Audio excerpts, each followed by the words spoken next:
So thanks, Matt, for that. Talking about the smelters, not a job I would like to have. When I joined the railways, we were put through in Melbourne at Dynon. We were put through, I think it was a month or so of training just to get us out in the shunting yards, right? And then after that, we could progress and do our air brake. Like learn the. Once you learnt the Westinghouse air brake, then you were able to be qualified to drive fireman Q, they called it. In Adelaide, when I transferred there and started again, it was all a lot different. We had to do all our safe working rules. Like there was a lot. They concentrate on like hours and hours of school. Yeah. Look, I don't know what it's like now. I think it's probably a bit different, but it was very easy to get into. It was very easy to get into the railways back in my day. Like you could have come from. You probably could have just got out of jail and got in the railways, Not saying that means anything, but it was just much easier. I got sacked from working at Myers for, misbehaving in the main cafeteria, letting off stink bombs that we got from a magic shop around the corner. Yeah. And I just told them that. I put on my form, got sacked, and they didn't blink an eyelid. And then 14 years later, I was still in the railways. But we did a lot of intensive training in South Australia. They were very onto signalling and safe working. And then when we went to the engine school, it was like a lot of training, Is it like that now? What's changed is how easy it is to get a job in the railway now. Now it's very hard. When a company like ours, or I've worked for 2 rail companies now, but when any of them advertise for drivers, you're expecting 2,000 to 3,000 applications per position, that they're after. It's very hard. I guess I lucked. There was no nepotism in mine. I didn't know anybody on the rail at all that could help me get a job. I just got in based on my application. Wow. And prior experience in other industries that revolved around safety. So very hard to get in. Once I got in, we did 5 weeks of safe working, learning all the theory, very intensive. We were then sent out on a train as a third person. So you'd have the driver and the fireman. And my first time on the train, climbed up, had no idea what was going on, never been in a cab before, and went up the valley to a coal mine, loaded and brought it back. That was it. That was my first trip. So after that, I was third wheel for a few weeks, and then got signed off as we call it a second person, or as a fireman, same thing. So then I had that responsibility, and then tried to learn everything that person had to do. So once I got signed off as a second person, I was put into a team with a couple of guys and got to know them and sort of watched how they drive. We never had any sort of major incidents while I was a second person. No major breakdowns. Nothing, catastrophic happened. So that was all good. So, some of the other guys did. Some of the other guys that I started with had, one had derailed. Obviously, he's not driving; he's only second person. One had derailed. One had actually ran into another train.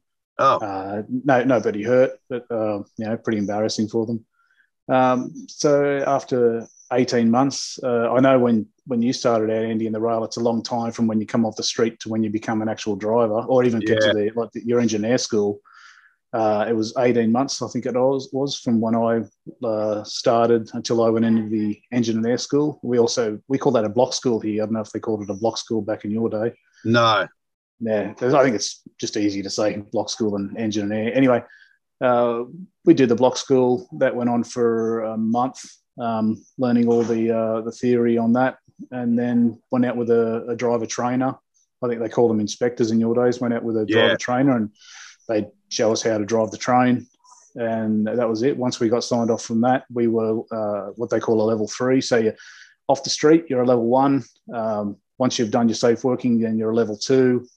Then once you complete your engineer school, you're a level 3, and then you work your way up to a driver, which is level 4. So at that stage, I was a level 3, ran around for, what was it, a year? I think from memory, it's been a while, but it ran around for a while as a level 3, just sort of working out all the finesse of the train, how to run it, know how a train operates, learning stopping distances, and also at the same time, this is on air trains, but they were introducing ECP trains, electrically controlled pneumatic braking trains. So instead of braking when you apply the brakes on an air braking train, your first wagon applies the brakes, and then the second wagon applies, and it sort of goes down, and that's why it takes so long for those big trains to stop, because it's just the air's got to leak out one at a time. Where an ECP train, every wagon, the brakes come on instantly on every wagon. It's just electronically controlled. Wow. So your stopping distances you've cut down by 2/3 on a train like that. So very quick to stop. Still, several hundred meters, but you're not stopping. It's not a kilometre to stop a train. When it's at full speed. So did that.